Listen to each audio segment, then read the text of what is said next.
So last week we had a great start to Fixfest, where we talked about right to repair in the UK, and most importantly, we heard from Josh Babarinde, founder of Cracked It, who inspired us to think of repair as, and I'm quoting, a blind process in the sense that it does not discriminate. It only discriminates against the incompetence of repair.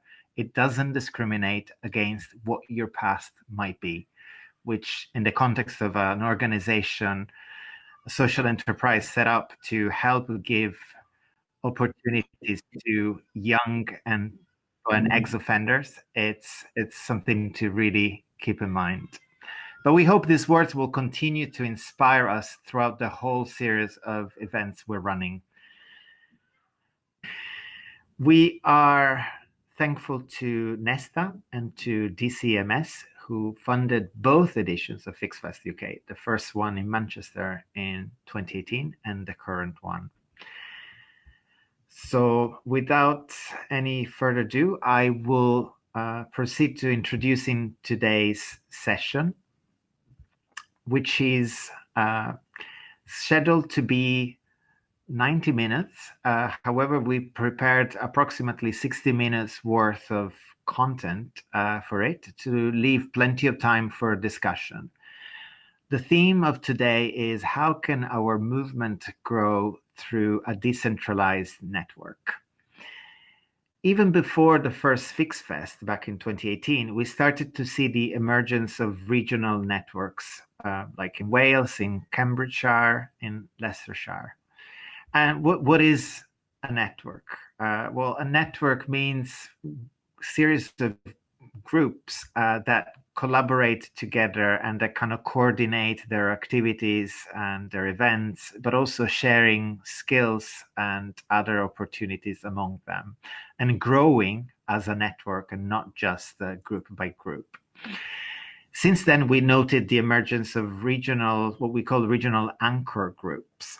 Restart is itself one of these anchor groups in London, reaching out to other local groups, in our case, across London, and trying to provide support and learn from each other's experience. Obviously, not all groups are part of networks or work necessarily closely with other existing groups, and we encourage members of these groups to leave notes and ask questions in the Etherpad based on their experience and whether they think they could benefit from being part of a network, or questions they might have as to what working as a network could be about. We find the regional aspect of the repair movement as something really, really special and important to give more attention to. We've been seeing great growth through explicitly regional efforts, but we've also had doubts about how much relevant support, in fact, we could provide from afar. And the learning we had over the past year has really confirmed this for us. It's much easier and better to help groups that are in your immediately near you, as opposed to trying to help groups that might be very, very far away. So to get us started, now that we got a bit of context, I would like to ask participants to add themselves to the attendee list in the Etherpad. I'll emphasize that it's better to make sure that you open this Etherpad in a new tab of your browser, otherwise you might lose the streaming session. And we can refer to who is in the session with specific affiliations to groups during the session. We would like to ask here who's been given advice, or who's given advice to other groups to get started. And if you could put an answer in the chat, Restart team members will add it to the Etherpad in case you're not on it. And maybe we can learn from someone based on their direct experience so far. Okay, I see Marie from Leicestershire, Nicole from Cambridge.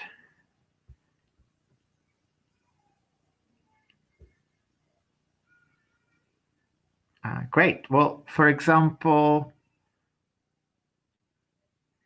oh, wow, I see lots of people. Perhaps I'm just fascinated by all the comments I'm reading in the chat. Perhaps Janet Dyer from Repair Cafe Malvern Hills, if you'd like to share a bit of your direct experience helping up to 15 other repair cafes open in your region. If you unmute yourself, it'd be great to hear from you. Yes, Hi, hello. and welcome. Hi. Hello, Hugo. How are you? Nice to see you. Great to see you. I'm so glad that you could join us. Well, as you know, from when we came up to Manchester in 2018, we started the Repair Cafe in Malvern Hills almost 8 years ago. And since then, we've established 2 networks. First was the Herefordshire and Worcestershire network, which helped repair cafes open in Bewdley, Worcester, Redditch, Kidderminster, Kington, and somewhere else. I can't think where the other one was. But yeah, on Tewkesbury. That was the smallest network. And we got big lottery funding to help with that, because we provided not only resource assistance in loaning a couple of our repairers for them to start for their first session, but we also provided a startup grant which could pay for a venue, for getting in refreshments to sell in their cafe, for publicity, anything that they felt they needed to do in order to make the first session successful, perhaps buying some consumables and some small pieces of equipment. And that was very popular, and those cafes are all still very successful. And then a couple of years ago, we extended into the West Midlands, and just before lockdown happened this year, we were involved with about 8 other communities. I think only 2 of them had only had a couple of sessions before lockdown, so they were really at the very beginning of what they were doing, but extremely successful. And we also had a network conference planned for the end of March, and that's had to be abandoned this year, of course, but hopefully we can have it next year. So what we do exchange news and views with each other, and if one repair cafe is low on volunteers one month, perhaps through illness or holidays, we borrow them from each other. We borrow equipment. Sometimes other repairers want to come to us for a change of session, or because they want to do a repair session every week. We've got one guy who comes to Leinster one week, comes to us another month, and then also goes to Ludlow. So he divides, and he works at Kington. So he divides his month between 4 different repair cafes. But what we've done during lockdown is we've started an emergency service for essential items like entertainment devices, TVs, laptops, PCs, for sewing machines, and for garden equipment and kitchen and household appliances. And we started that in May, and had some very strict guidelines. We consulted our repairers, asked who wanted to be involved with that, and 7 immediately said, yes, we'd like to work on this. So the guidelines are distributed to all of our customers. We've got over 1,000 on our database, and we started that as the basis of the scheme, those customers. And they have to sign a disclaimer and agree to the guidelines, terms and conditions.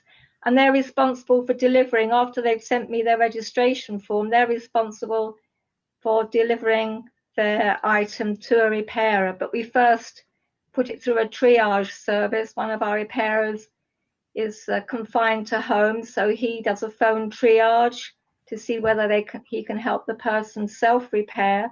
If that doesn't work, then we refer it to a repairer, and the repairer gets in touch with the customer, and the item is delivered. And it's worked extremely smoothly. So we've even started a sharpening service now as well. Brilliant. Well, thank you for sharing all of this. I think we'll be coming back to what networks can do in the context of the current situation and what the pandemic has meant in terms of what's the future support that networks can provide. But I think first we'd like to hear a bit more about other groups and other experiences.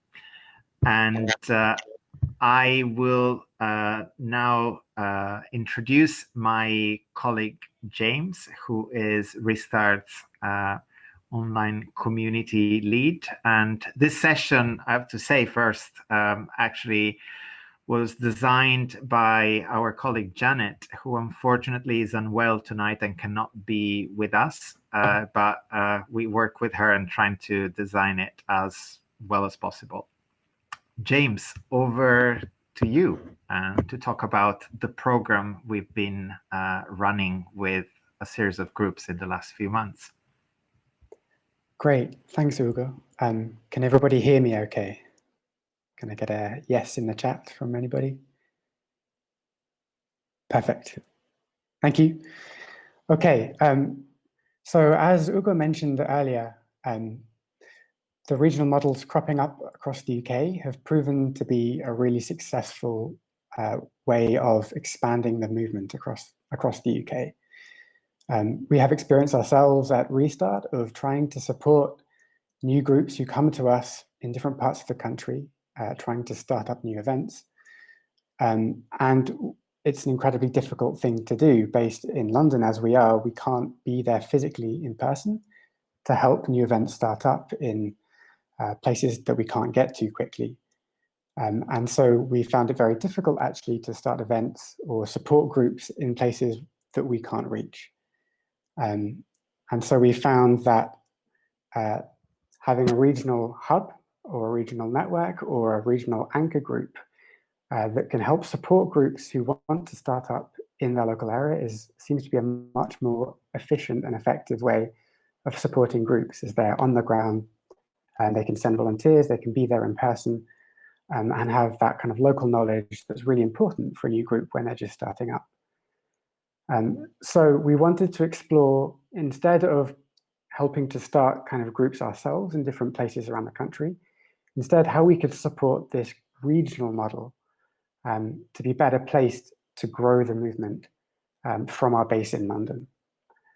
So we were lucky enough to be able to sub-grant some of our own funding from Nesta, DCMS, the Department for Culture, Media and Sport, to sub-grant that to other regional groups across the UK in order to help support them, support others in their area to spread this decentralized model instead of focusing on starting new groups ourselves.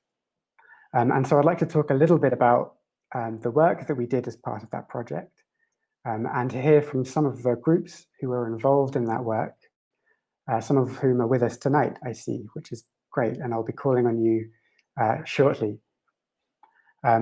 So we initially opened up applications for this grant late last year, and we were delighted to have a handful of applications from anchor groups, many of whom were already doing amazing work in their local areas, supporting new groups to get started.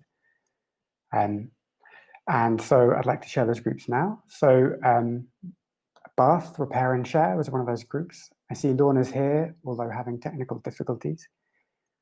We worked with Brighton Repair Cafe, and I see Sam and Victoria with us this evening. We worked with Market Harbour Fixes. We worked with Cambridgeshire Carbon Footprint. I think Nicole is here tonight. Portsmouth Repair Cafe. I think I saw Sol earlier, potentially. And Transition Chesterfield. And Margaret is here tonight from Transition Chesterfield.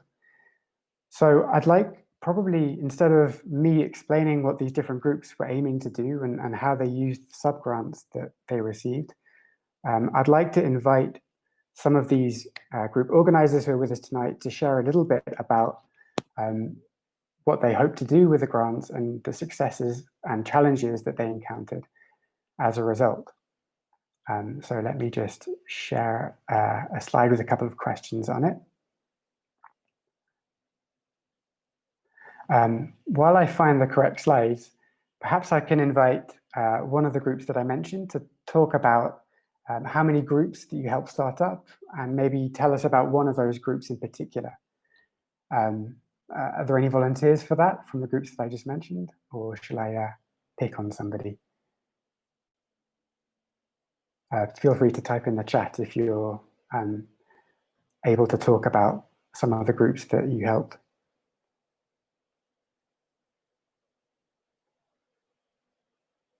Okay, I don't know if my chat's frozen. Nicole, are you there? I'm wondering whether you could unmute your camera and microphone and just talk to the room briefly about, hi Nicole. Hi, hello. About some of the groups that you helped as part of this work, and generally how you help support groups in your area in Cambridgeshire who want to get started. So yeah, hello everyone. I guess we've been around for about 6 years. The growth here has been explosive, really, which is not a good word to use in repair cafes, I know, but it's kind of been a real domino effect with one village starting and then that village then supporting the next village and so on and so forth. So we've got about 24 cafes in the region now. We run something called How to Run a Repair Cafe in Your Community about 3 times a year, and that we used to get about 3 interested parties coming along. I think the last one was 9. So we haven't actually started any new repair cafes with the money from Nesta and yourselves. We realised there might be a shortage of repairers coming up because so many different communities wanted to start cafes. So we didn't want to exhaust the existing pool of repairers. So we wanted to run a repairers recruitment fair. So like a normal employee recruitment fair, I suppose, but for volunteers. We went to the Science Park in Cambridge and found a venue there. And we're going to hold it in May, but obviously everything has been postponed. The other thing we decided to do was to build capacity around Cambridge. So as the cafes were expanding further and further away from the city, we just realised we couldn't support them as much. And also obviously petrol and stuff, most of them are not on train lines. So we wanted to create hubs, so 9 separate hubs around the city, so that they then had a role like our role to support groups that then grew out from them. And the other thing we wanted to do was create some good communications materials, because we felt that we don't make the most of the opportunity to communicate with people around the circular economy and repair when they're actually in the repair cafe. So it's all been a bit delayed, unfortunately, but we still think those ideas are really relevant, and we, hope to pursue them once we can. Brilliant, thanks, Nicole. I particularly love the idea of having kind of hubs within hubs, as it were, kind of networks within networks, as a way of kind of expanding that model even further and getting that good kind of local knowledge, but still in a network sense. Yeah, over May we ran virtual repair cafes one every week for May. They were not well attended, I would say, but really useful for the repairers and to maintain the momentum of the network, and for us all to see each other and discuss stuff over the break. I think that's been other people's experience as well.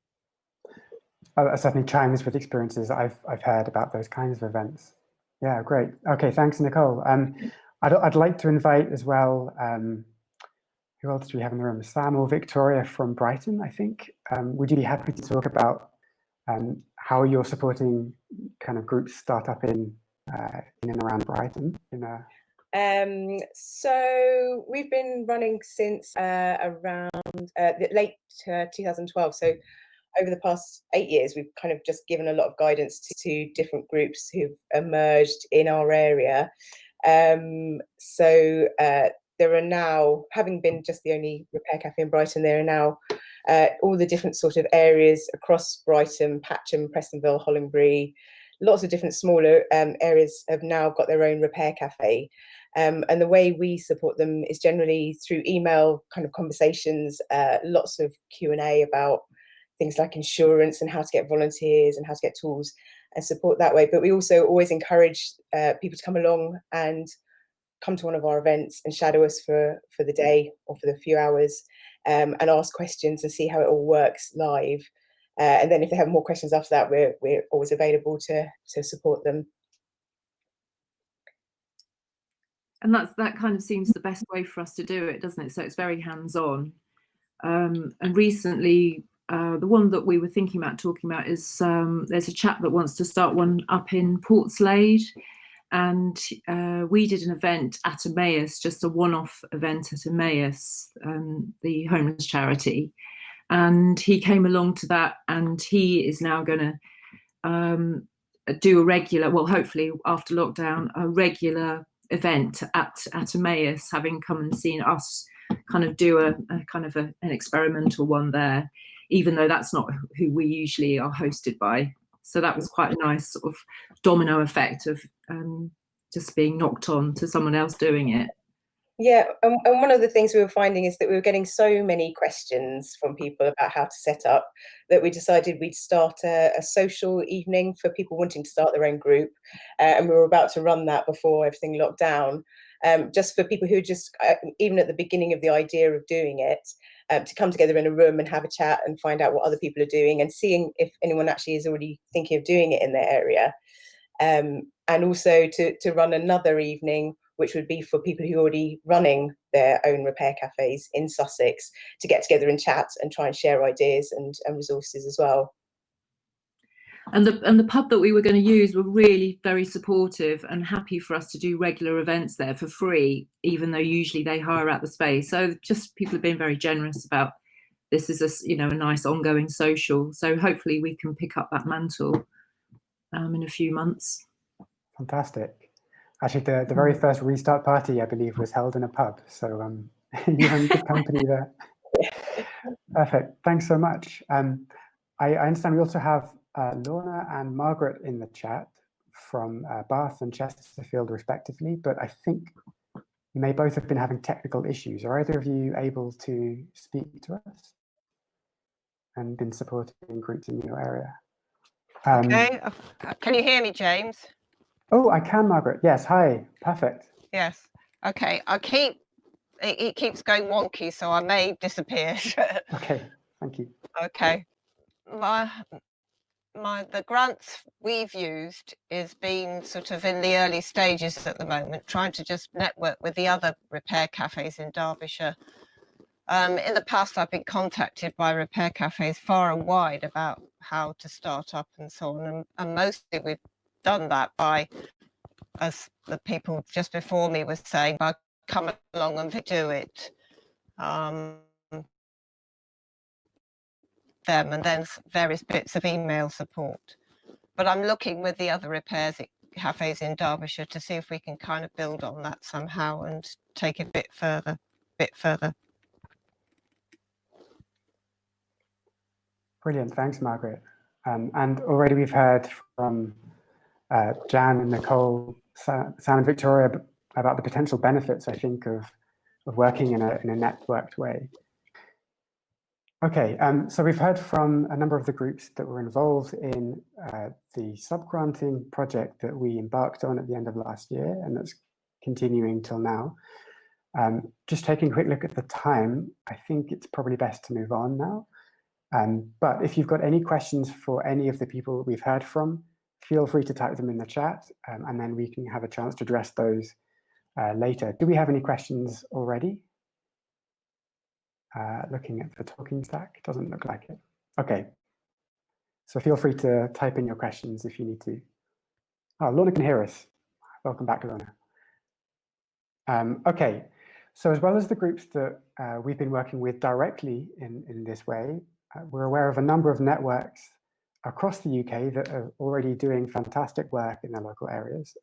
And I'd like to highlight a few of these now, and perhaps if any members of these networks in the call at the moment. In a minute, I might ask you to say a little bit about how your network is working, where you are. So I believe we have Repair Cafe Wales in the chat. I think I saw Cerys earlier. So Repair Cafe Wales have done a phenomenal job in Wales, starting, I've lost count, Cerys, you'll have to correct me, but well over 20, 25, something like that, repair cafes in Wales in the space of about 2 years. Really phenomenal.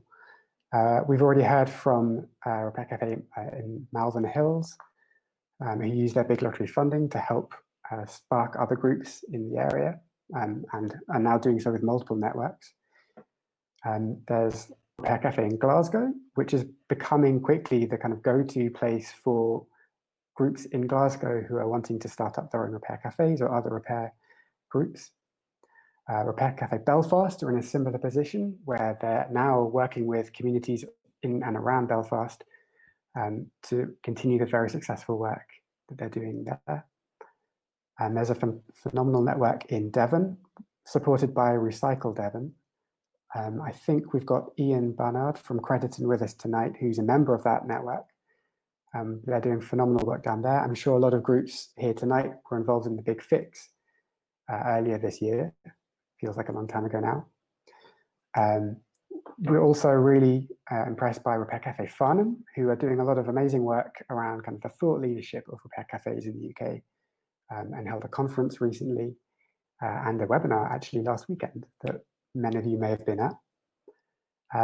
Of course, we consider ourselves our own network here in London, and we've been working quite hard on the Right to Repair campaign, which we're supporting, fighting for pro-repair legislation at the European level, and doing a lot of work recently on qualitative feedback collection. So if you're interested in any of those, feel free to ask a question, we can come back to that.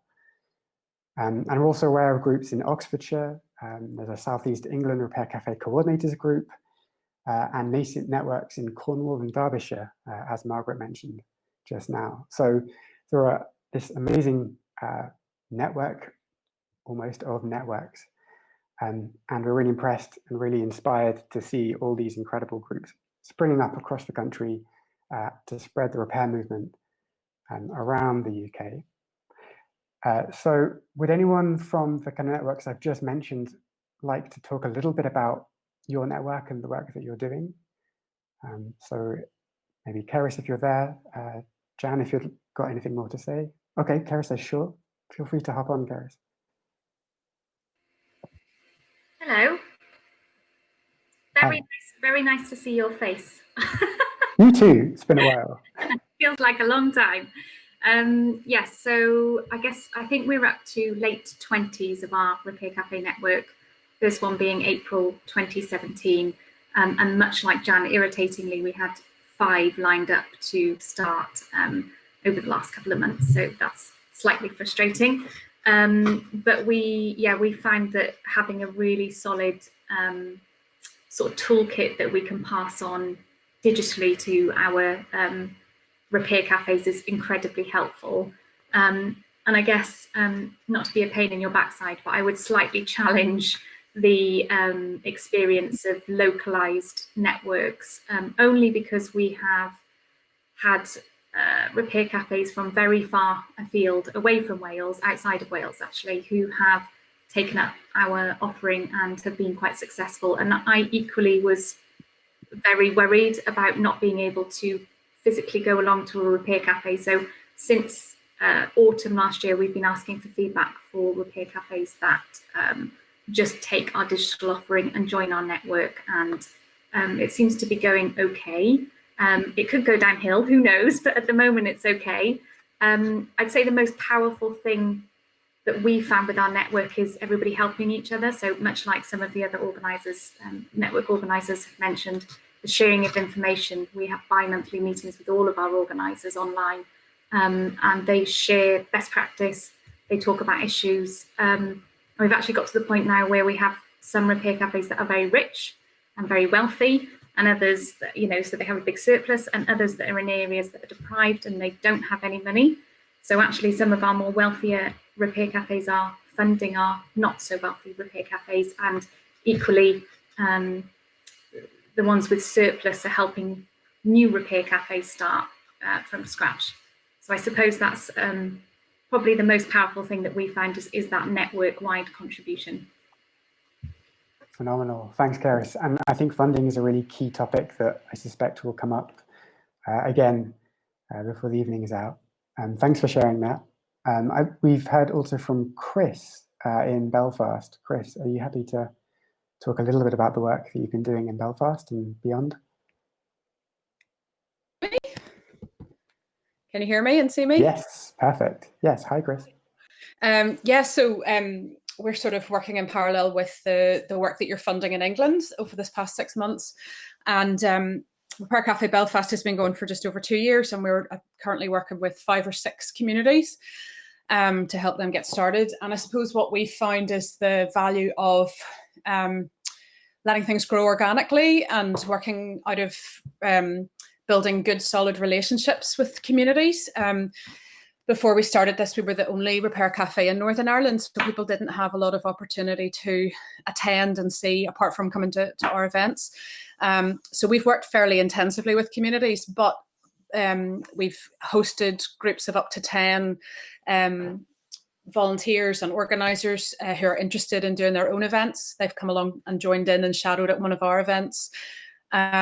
Just to see it in action and understand the sort of dynamics that go on under the surface. And then we've developed a series of 2 or 3 training sessions, and we would sort of go down and work with the community on a couple of occasions before they do their first event. And it might seem like a lot and quite intensive, but it's paid off. And I think people have had very successful events.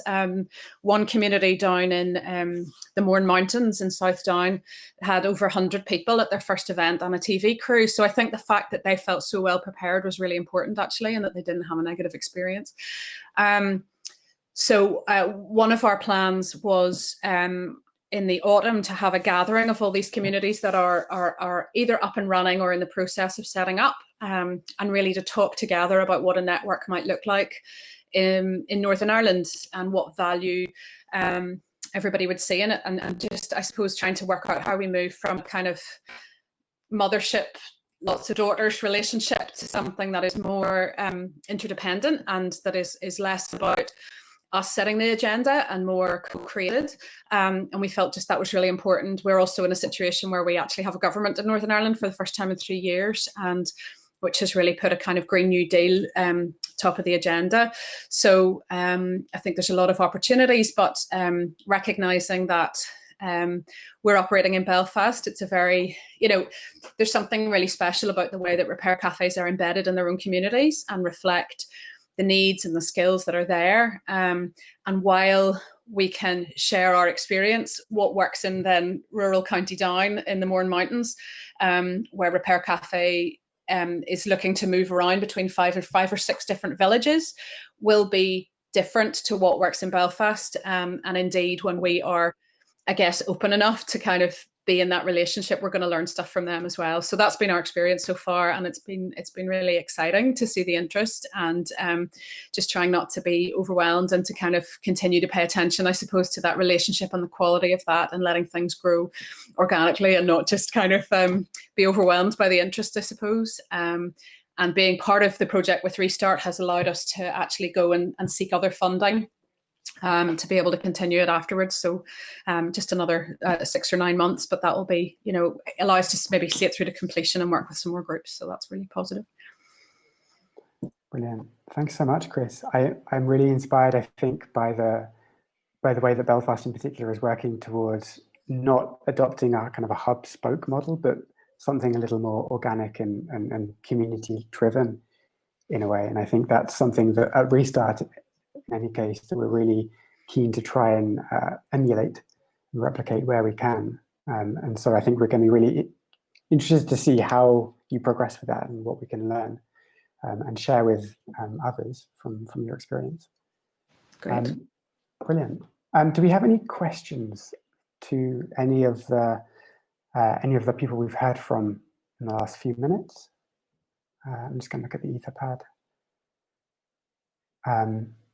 Okay, there's a question from Jan Dyer, who's asking how many repair cafes are offering a service during lockdown.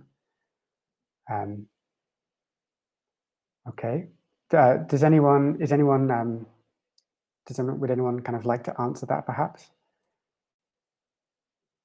There's a response from Katie in the chat. Katie, do you want to talk a little bit about the Q&As you're doing on Facebook?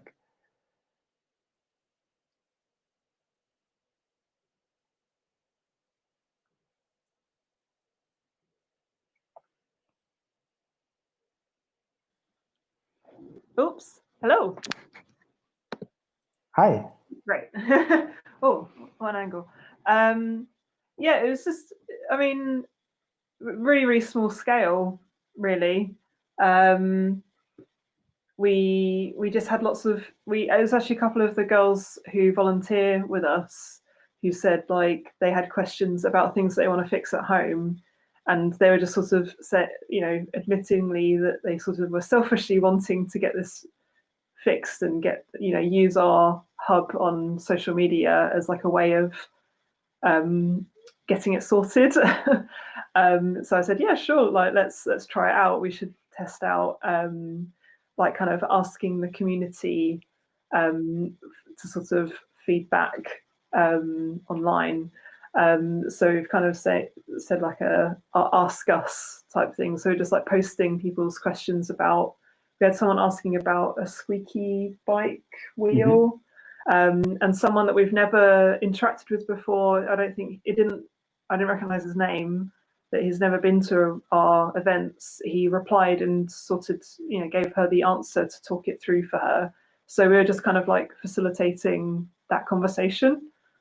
And it's a very, very small scale, but we kind of didn't want to, we didn't sort of have the capacity to start mobilizing our fixers like the other guys, which has been amazing to hear their story in lockdown, that what they're doing. But yeah, I was a mini scale version. But one of the things we often try to push at our events isn't just we'll take your stuff and fix it for you. It's all about upskilling. So we want our participants to learn a skill and learn how to do things at home. Yeah, community. Hence the push to get our community to help each other out and almost grow a sort of network that way. Fantastic. Yeah, obviously on the forum there's a lot of chat about that as well. So yeah, sorry. Brilliant. No, that's great. Thanks so much for sharing that with us. I think a number of groups are trying similar things on social media, and at Restart we're trying something similar on social media, where people can tag us and we can help. But if anyone's interested, at Restart we published a blog post recently about some of the online events and online repair initiatives that groups are trying during lockdown.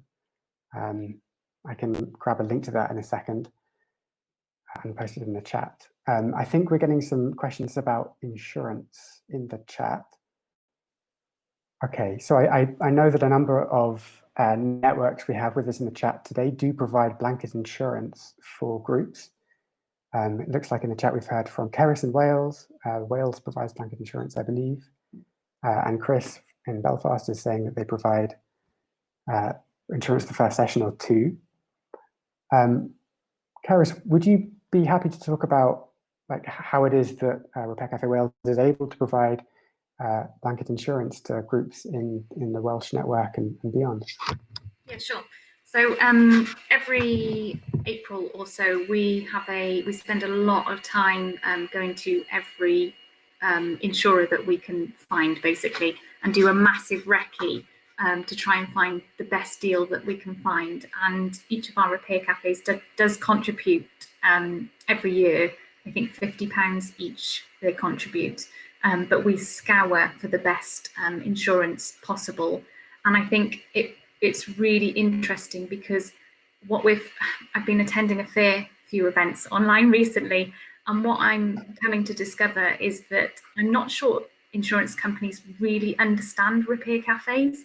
It is so incredibly inconsistent, particularly the quoting and the understanding. So you've got to be really specific about your wording. That would definitely be my advice, and spend time researching. But James, it might be worth us having a think about this, because I can't help thinking that we could potentially be doing something around, really getting together and looking at all the insurers and then finding one that's prepared to really understand us and then actually provide decent insurance for every repair cafe in the UK, whether that's network or individually, so that we're all really clear that they understand what we need, and they could make a killing as well. I completely agree, yes. And for anyone in the chat who was at the Repair Cafe Farnham webinar over the weekend, they'll know that this is a huge issue for a lot of repair cafes, particularly ones that are just starting up. Insurance, I think, is one of the biggest barriers for a new group a lot of the time.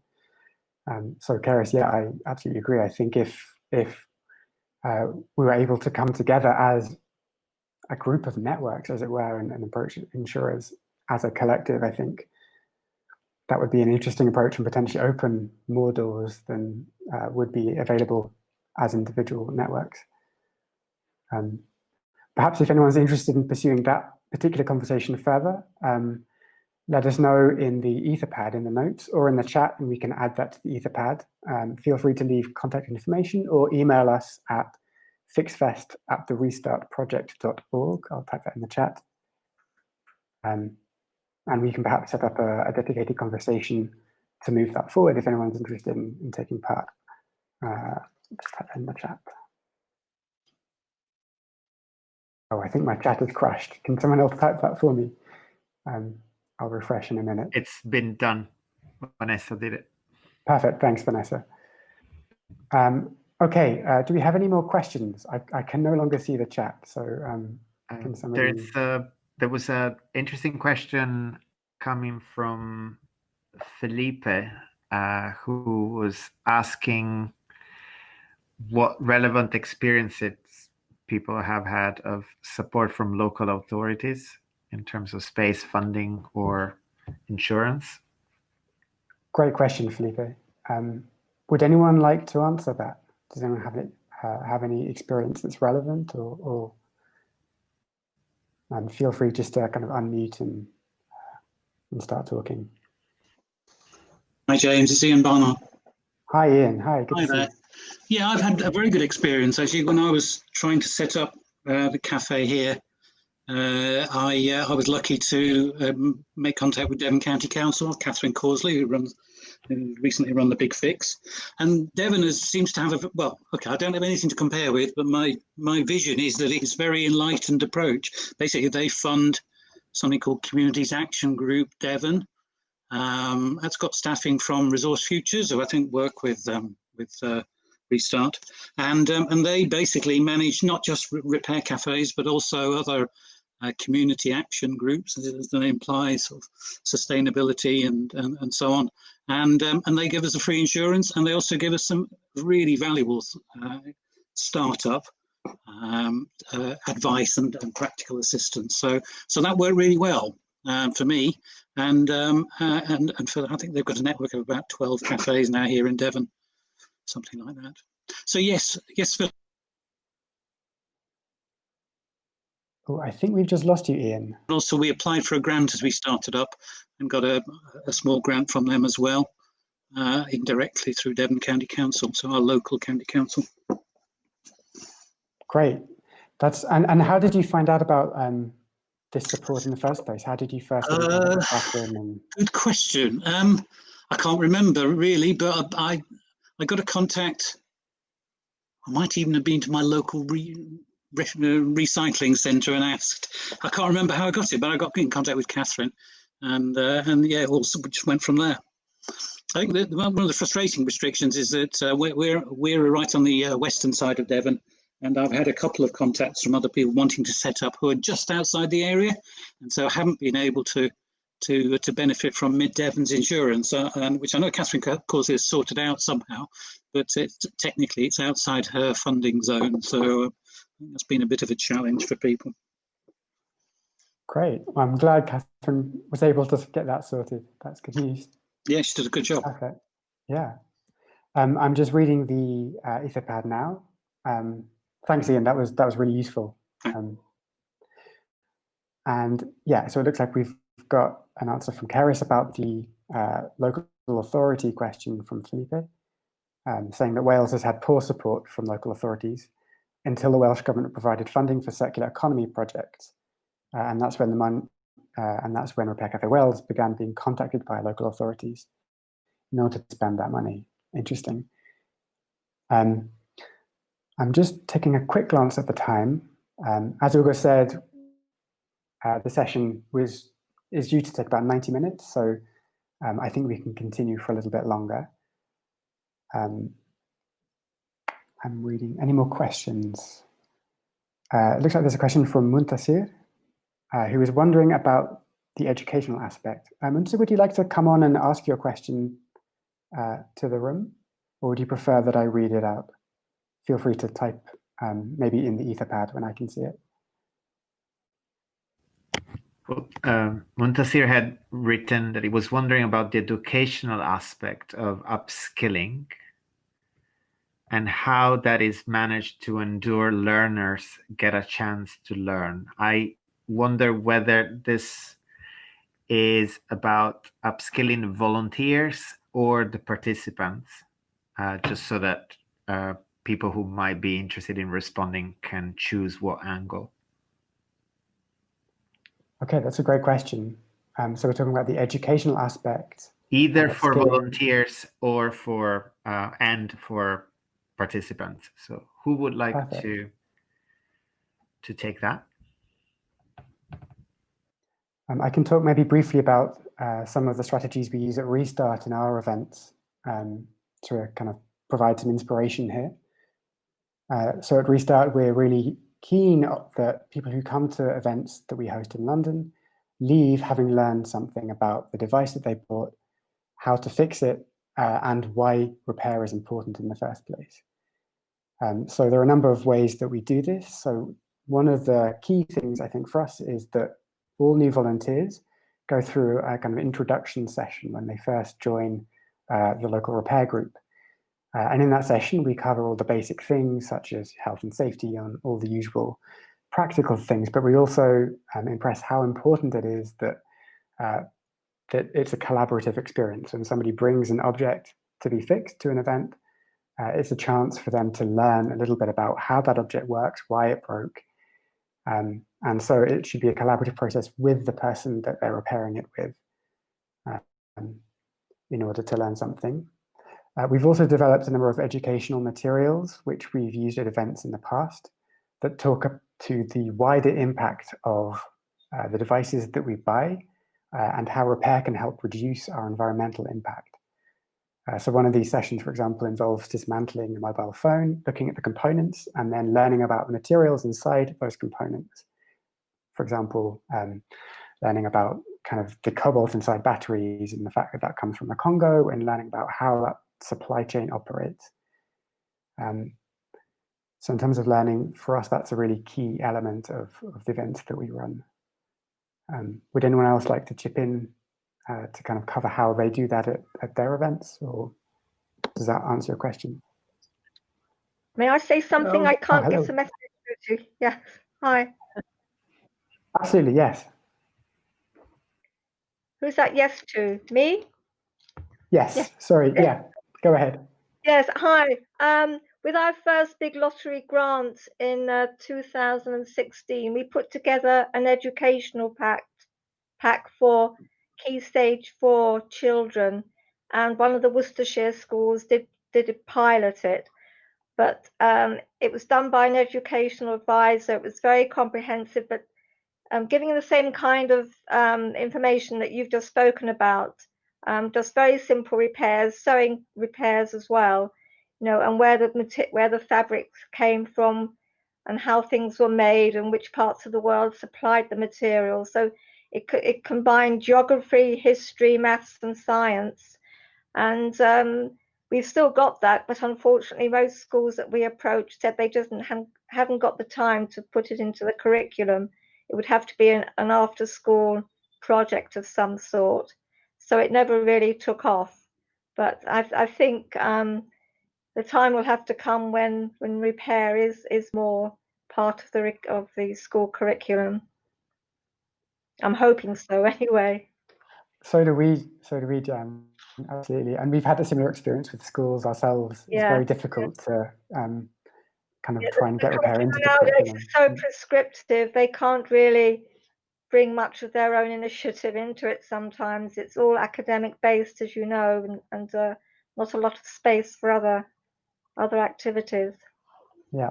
I'd also like Yeah, to absolutely. ask what repair cafes organisers think a repair cafe will look like after lockdown. We suspect that we won't be able to go back to the same kind of operation that we had before. There's going to have to be some sort of sanitizing, some distancing. We may not be able to sell refreshments. Are repair cafe organisers now thinking about that, how they're going to operate after lockdown, perhaps after Christmas next year? I'm so glad you asked that question, Jan. That's exactly what we're going to talk about next, I think, or at least one of the things we're about to touch on. Okay. Katie, did you want to just chip in on that point quickly, or? So I just wanted to mention something off the back of the previous point on education. One technique we've employed, which has been quite good for both our volunteers and participants, is a hands-off approach. And obviously it depends on the complexity of the repair, but we'll often try to do as much as we can without touching the tools ourselves, and ask our participants to pick up the tools and do their own repair, and we'll talk them through it and all that. And it's amazing what it does for the confidence of the people coming to our benches to try something out.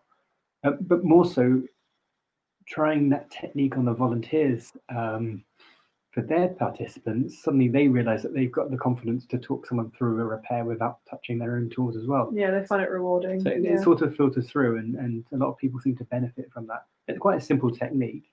It has limits, but it seems to work quite well for us. Thanks so much for sharing that. I understand Nicole is keen to try something similar in some Cambridgeshire repair cafes when they reopen. Perhaps, I think you guys connected earlier in the chat, but that sounds like something that you might be able to talk about after the session.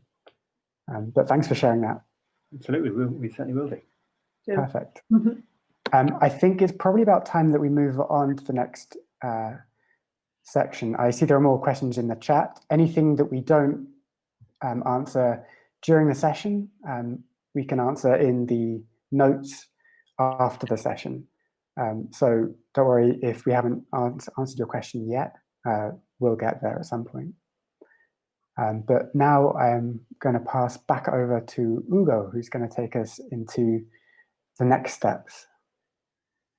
I'm back. Had to reload, not restart. Inner joke. So thanks so much to everyone so far for such a rich conversation. And so I'm trying to pick on some of the themes that we went through so far. And basically, it looks like when we are looking at the future of how the network of networks can develop, there's some key themes keep coming back. One is certainly around the sustainability and funding and the support that has been mentioned by quite a few of you. But then there's the issue of insurance that seems to be a perfect topic that would deserve a UK-wide conversation, trying to actually reach more information sharing and potentially finding a joint broker that could work for everyone. And then as anchor groups reach out to more groups that want to get started, there seems to be an issue mentioned by some of you around volunteer recruiting, so that the growth can be organic but not too stressful. And so perhaps there are tips and other strategies that the network as a whole could benefit if different groups and could share the practices they operate in. And then what we heard, especially from Malvern Hills, like the questions around what do events post-COVID look like, whether we'll be able to return to doing the things that we love doing, or whether some groups might try to follow the route of more service-based approach, which, however, miss out on all the learning and the educational aspects which we were just talking about. And then how can different models be explored for growing organically, as we were hearing from Belfast? So how it's not about an anchor group per se, feeding, so to say, other groups, but it's more of an organic development where every group contributes to the growth of a regional or local network. So these seems to be themes where each of them could potentially be the topic of one session itself. And I wonder if, inspired by these issues, and potentially also looking at some of the themes that emerged from last week, such as increasing the diversity of our events in terms of race, gender, age, but also campaigning and how to connect the work that needs to be done in pushing policy and getting more support at local level by attendees and volunteers in all the networks. Whether this can inspire us to start sharing more systematically and trying to bring forward ways to have more mutual learning from what happens in the different parts of the country. And I wonder whether any of you has any direct reflection on that, if maybe even from groups that are not affiliated to a network, but might like to express their own perspective. I see a question around repair and social distancing that's coming.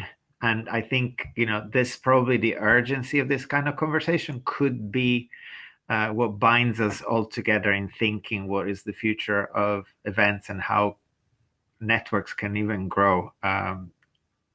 So if anyone would like to share their views on that specific topic, potentially as a way to get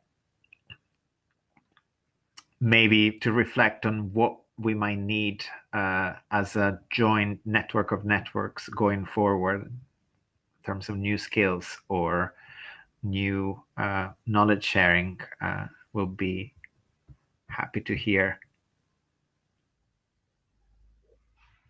Yeah. Hi, you can hear me. So Yeah. one of the projects we were trying to get going was working with a charity called Emmaus, which is trying to get people who have been homeless and help them get back on their feet and get housed and get back into working roles. And so during the lockdown, we've tried doing an online event and we talked about doing a service, neither of which really sat well with our approach to kind of community learning around repair. And one of the things we've talked about is whether we can work with a charity like Emmaus, which also has its own shop where it sells donated goods, a lot of which are broken and in disrepair and need repairing, and whether we could do some sort of educational model that we could work with the companions who are trying to get back into work roles, running an educational program that then means that the products go on sale in their shop and it feeds into the charity and can then be funding some of the work they do. So perhaps shifting where our volunteers' skills can be used to help new sort of social enterprises and areas of social justice and equity going forwards.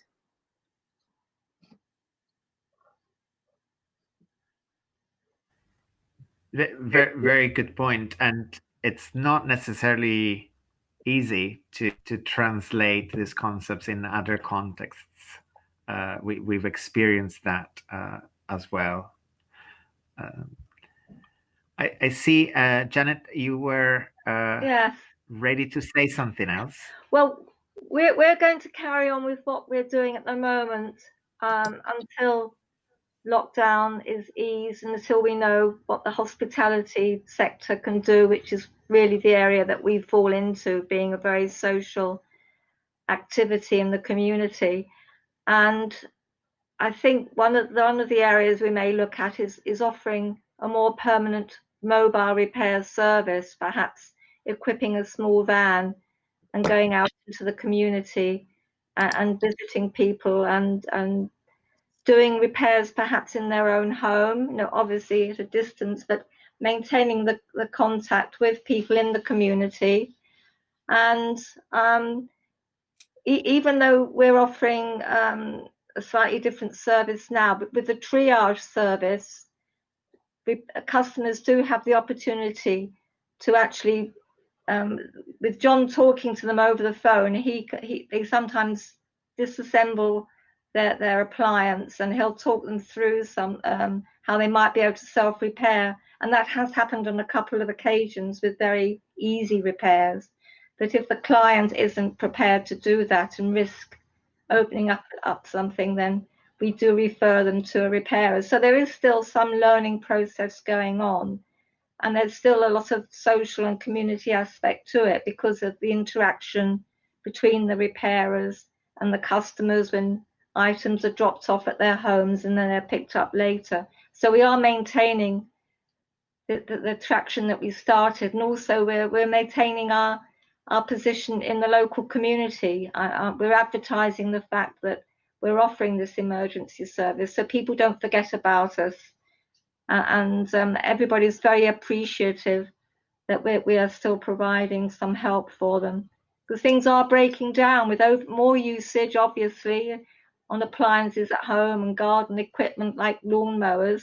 Yeah, there are more items breaking down more regularly. So the service is still needed, and we really didn't want to suddenly stop it because of lockdown.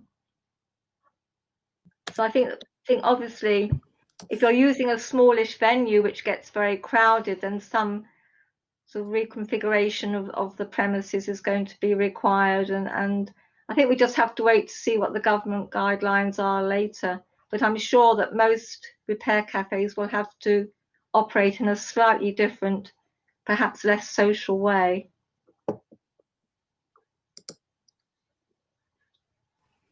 Thank you.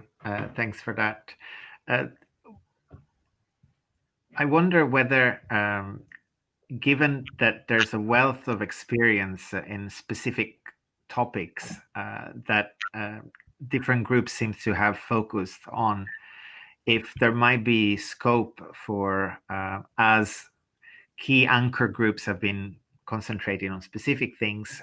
In the case of Malvern Hills, there's clearly a lot of thinking around what alternative to the current type of events exist, but perhaps we're seeing the work done by Keris and others in Wales on insurance, and the work on done in Bedford, for example, on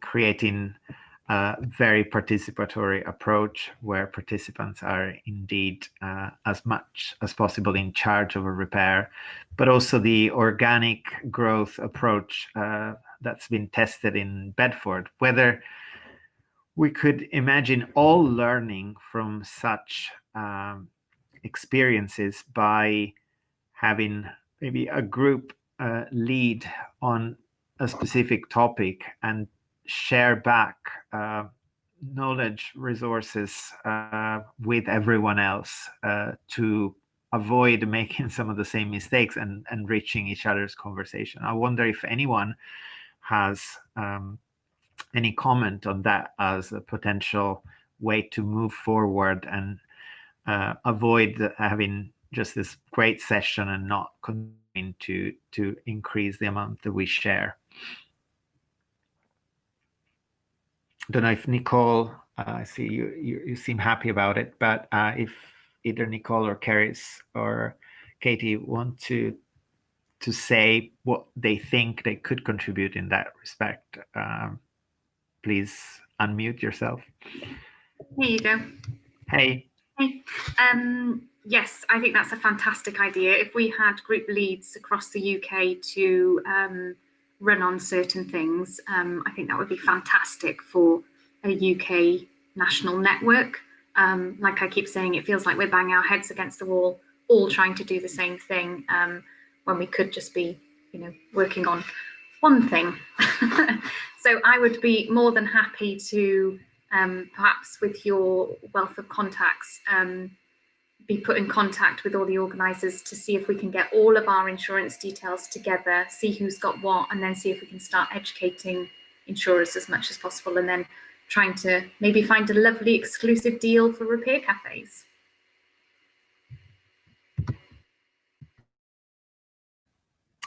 Brilliant. Thank you for that. Yes, Nicole. We might be able to share how we use our toolkit. So one of the really useful things we've found is we have got donated a vast amount of tools and boxes and stuff by a tool company, and we keep that in a central place in the city, and everyone has access to it. And we keep adding to it. We have consumables in there that get replaced, and it grows and grows, and just means that we have most of the tools that we need for most repairs. I'd be happy to share how we manage that toolbox and stuff. Excellent. Katie mentioned another key point, fundraising. Any thought on how that could look like?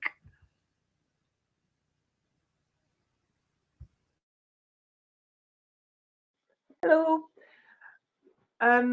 Well, just from our own sort of muddled experience, really, of not knowing how to fundraise, again, having a lead or a collection of ideas of different income streams just would be a really, really good resource as we're going back to, people starting out their own fresh cafe. Sort of the options that are out there. We, for example, had no idea that there was sort of small pockets of money that comes from a local authority. And, we've been going since 2016 and only just realized that we could be tapping into things like that. So again, having someone who, maybe works in that field and is involved with a repair cafe would be really helpful. Maybe on the forum we could find someone. Someone said earlier as well, I think it was Kara saying that as part of their network, there's some very wealthy repair cafes amongst them. So someone in that group has managed to. They've got the right idea. Yeah. I know, maybe it's someone who works in fundraising who knows how to pull on all the right strings to squeeze a bit of cash. I'd be interested to know what the secret is.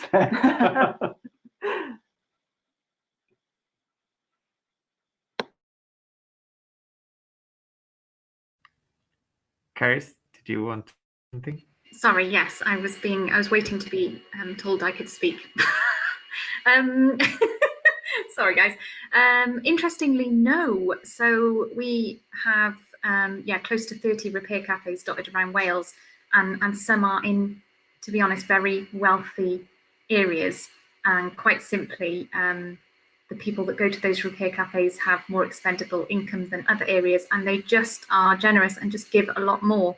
And then we have other areas where people are simply going to those repair cafes because they can't afford to buy another Hoover, so they are getting it fixed. And so there's no fundraising as such, but I think that's a really valid point, that actually there could be a UK-wide network where we're all sharing funding information.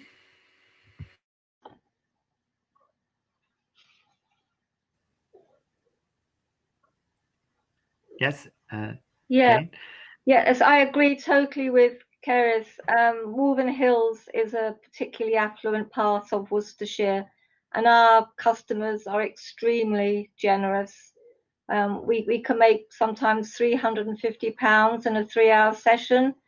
And we do have that is some very challenging repairs, I have to say. So I would class us as a wealthy repair cafe as well. But we have found Big Lottery, their community fund, a very good source of funding.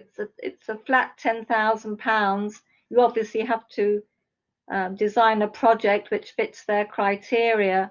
But at the moment, it's very, very community based, and anything that proves that a community is going to organise a repair cafe, actually lead and manage it, and it's going to be for completely inclusive and involve everybody within the community, they're very willing to offer you the money. And one of the best things about them is you don't have to keep writing monthly reports on how you're spending your money. They just want a final end of project report, and they don't trouble you during the 9 or 12 months that you're using the money. And they funded us a couple of times, and that's how we're able to give fledgling repair cafes a good startup grant so they can get on their feet.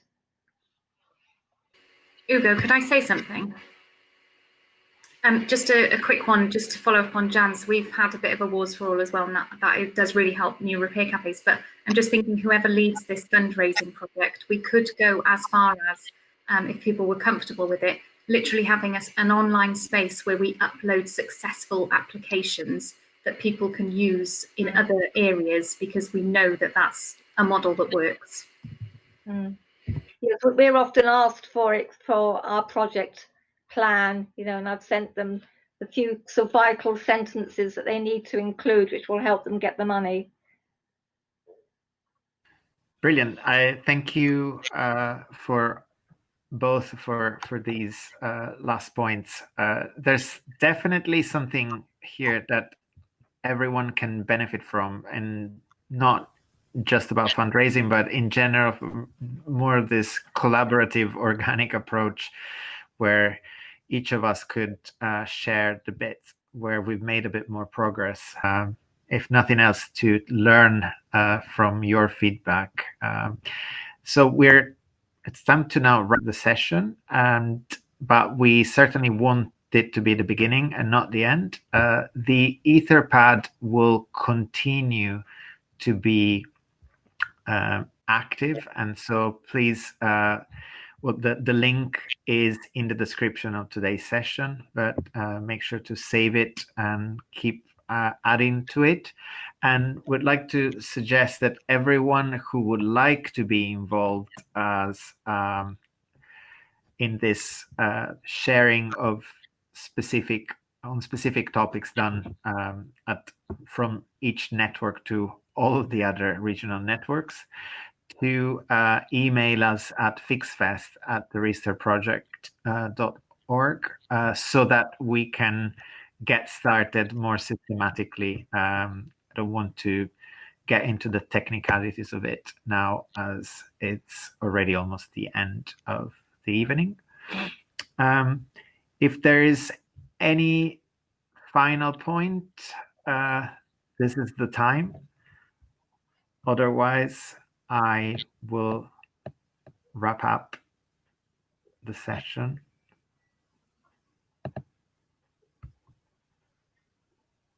Wow, welcome to our friends in Melbourne. That's impressive.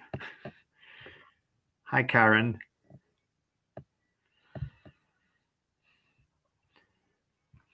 So thank you so much for joining us today for this very vibrant session. It's exceeded our expectations, and it's so great to see all the learning that's happening on all these different topics all over the UK. And I'd like to invite you to the next session, which is taking place on Saturday at 11 a.m. It will be very focused on the scandal of faulty capacitors, and will be held by Chris Muller. And then the one after will be on Thursday the 18th. back at 8 p.m. on quality online engagement with adult learners. So at a time where we're discussing online follow-ups to the events that we cannot hold at the moment. Sounds like plenty to discuss. Thanks again to everyone for sharing your wonderful work, and stay in touch and have a great evening. Thanks, James, for making this happen, and everyone else in the Restart team working in the background. Vanessa, especially, for your great note-taking. Thank you all, and good night.